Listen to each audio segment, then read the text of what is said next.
Howdy. So I think I might be the first one to do a video about this who isn't a dealer, which is kind of funny. I don't know why people are sleeping on this particular knife. If you don't know anything about this, this is an SRM. It is one of their new models that comes in a laminated steel. This is the packaging. Do they list the model on the box? Yes, it's the 255L-MG. I had that in my notes, but looks like they put it right on the packaging. It doesn't have a fancy name. It is named, the number is the name. And this is how it comes. It's got a little bag. It's got a box with some foam, and comes in something to waterproof it. This particular one, there was some sort of stock snafu where a lot of the versions of this model didn't make it to the US, like I think supplier or dealers thought they were going to. So this one happened to be in stock at Smoky Mountain Knife Works. It is still in stock at Smoky Mountain Knife Works. It has two glow-in-the-dark spots here at the thumbstud and here at the axis lock stud, and this one's in green micarta, and as you can see, it has, let me catch the light, this laminated steel, and let me look at my notes. This is the steel. It's 140 CR 14 MOV 3NB. There is almost no information on this steel available online. They're actually abbreviating this on their website and calling it 140CR, but someone on Instagram asked them what the full formula name was, and this is what they said in reply on their official account. The best I can find online is someone on Reddit, so this is hearsay because I don't know if this person is just someone like me or a metallurgist or whatever. But they're saying that this formula is roughly equivalent to S35VN, except not as a powdered metal steel. This is an ingot version of what he says is equivalent to S35VN, which I'm not sure if that's the case. They are claiming that the blade overall has S35VN-like performance, and if that's true, the reason they're saying that is because the edge retention characteristics of the core steel would be like S35VN, and it is clad in a tougher steel that would then give it the toughness characteristics that a powdered steel would give it. Now, of course, how that plays out on the edge will be another question, because toughness is a part of like lateral strength and cutting through certain materials and contacting hard surfaces when you cut. But I got this because I have another micarta knife, and I've always been dissatisfied with it. It's a Civivi in S35VN, and it's made me hate that steel and avoid it other places. And when I heard SRM was sort of making these their flagship flex models by incorporating all of their features into them, that was one of the things that piqued my interest. Is they were like S35VN like performance, and I was like, what does that mean? Because they were super vague. But this has their pocket clip that you can, maybe I should try doing that without the blade being open. By the way, that's what the axis lock is like. It's on bearings. It feels really good. It feels like I recently felt one of those Kershaw Iridiums in store, and this feels very similar. Who knows? SRM may OEM for Kershaw in China. I'm not positive. But this has one of their pocket clips. I'm not sure if I can do this. There we go. Where you pinch like that, and then you can swap sides if you want to, which is kind of fun. I saw a review of one of these pocket clips on a different model where they felt like it was really wobbly and flimsy. They may have fixed that, or maybe it was a single model problem, because this feels quite good It doesn't have side-to-side wiggle like you'd expect, and also it it sits nicely against the body and has good spring tension. It doesn't feel like some pocket clips I felt where it would come away. This has one of their mono chassis or monolock or whatever they're calling it. Basically, this is,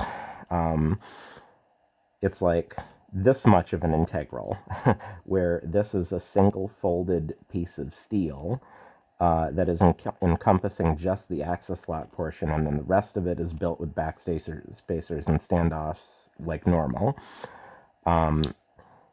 It's so light that when I took it out of the box, I thought, oh, this knife is too small, or it's smaller than I expected it to be. But it's not. If you look at the length, like it's a decent length blade. My finger doesn't even come to the end of it. The handle has like a lot of real estate left for someone with a bigger hand than me. It's just so light that at first you're like, oh, is this a small knife? But no, it's not. It feels very nice. I actually really like how it feels, and they've done a really great job with the plunge grind.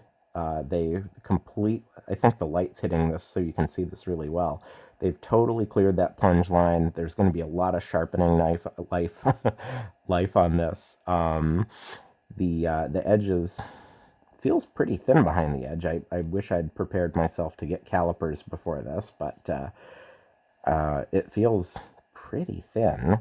It doesn't feel like one of those edges that you see sometimes from Chinese companies where they've sharpened it at like 25 degrees and it's actually rather thick, but it looks thin because they've sharpened it at a, very obtuse angle.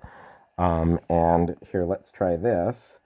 This hair wasn't here by accident. It was to test how we're doing on sharpness. So, yeah, it fillets the hair really nicely. And this is a factory edge. This is out of the box. Now I'm going to do it reverse ways.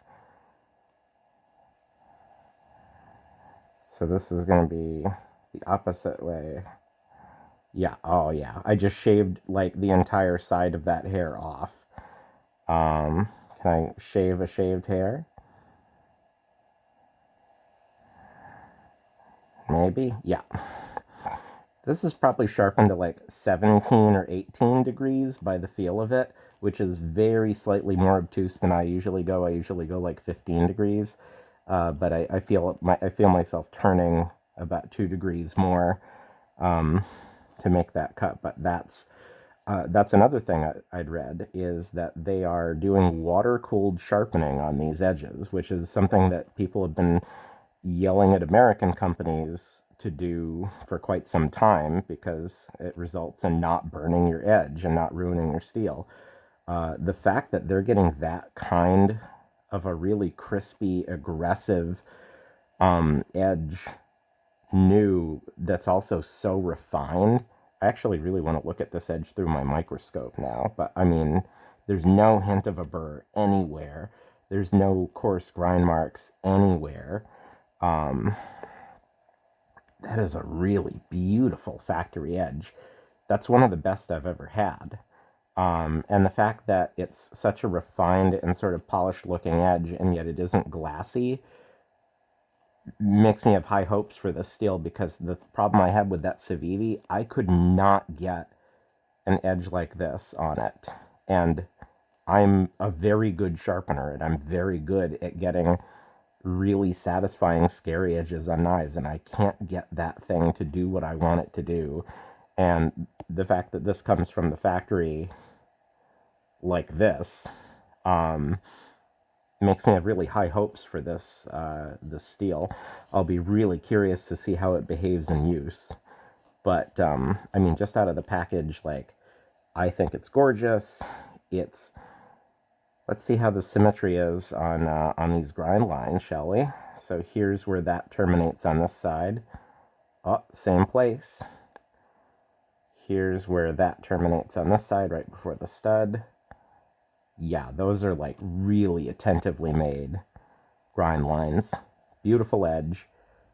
Feels great out of the box. How's the lockup? Without having adjusted this out of the box, there's like the barest amount of side to side. And this is so free, I'm pretty sure I could take that out with a little adjustment.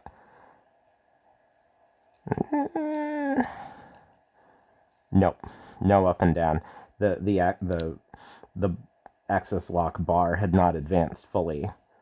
No, now there's none. Is there side to side now? Yeah, okay, just a touch. So, better than most Benchmades I've had out of box. That is, I mean, it's just ready to go. That's what a knife should be like out of the box. This is what, like, I think non-knife, like, normal people expect out of the box. Is like, hey, can I, like, buy a knife and cut with it and have it be sharp and, like, work and not need tools and adjustment? It's so weird that I haven't seen people talking about this online, except for dealers. I believe the channel Love Them Knives did a booth interview where he talked about, two booth interviews actually, where he talked about these. Smoky Mountain Knife Works did a short about this exact knife, and they also talked about it in one of their Knives of the Week videos. And Knife Center showed the carbon fiber version, I believe, as one of their new Knives of the Week.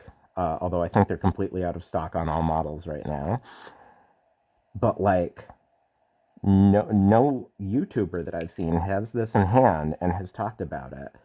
And it's great, and you should definitely get one if it's in stock. They have them in a lot of flavors, but this was one that is actually currently in stock in America. I think they're expecting to get the rest later.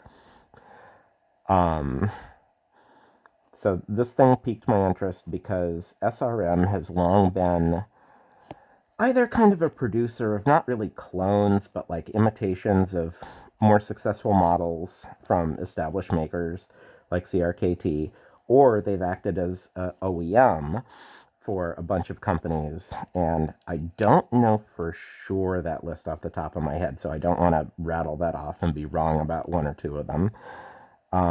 But I know that they OEM for a lot of American as well as one certain German company.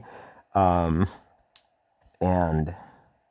they have sort of struck out on their own recently with a bunch of original designs and original models. I'm not so sure about "Stay ready for more" as their slogan. That makes me feel a little silly. It feels like someone trying to appeal to Americans and getting it too on the nose. But this original design looks amazing. It feels fantastic. It showcases a lot of different manufacturing capabilities that they have, all the way from grinding, finishing, handle material variants, their facility with locks, their facility with bearings, their pocket clip design, which is their own, and being able to make a laminated steel on a production basis cheaply. And if this steel turns out to actually have S35VN levels of edge retention, like, that's pretty wild for a $70-something package. I apologize, I can't remember off the top of my head. It was $69, but by the time you get shipping, it's like $70-something, unless you were making a bigger order and you got free shipping. That's just wildly good. How are people not, like, getting these in hand and talking about them?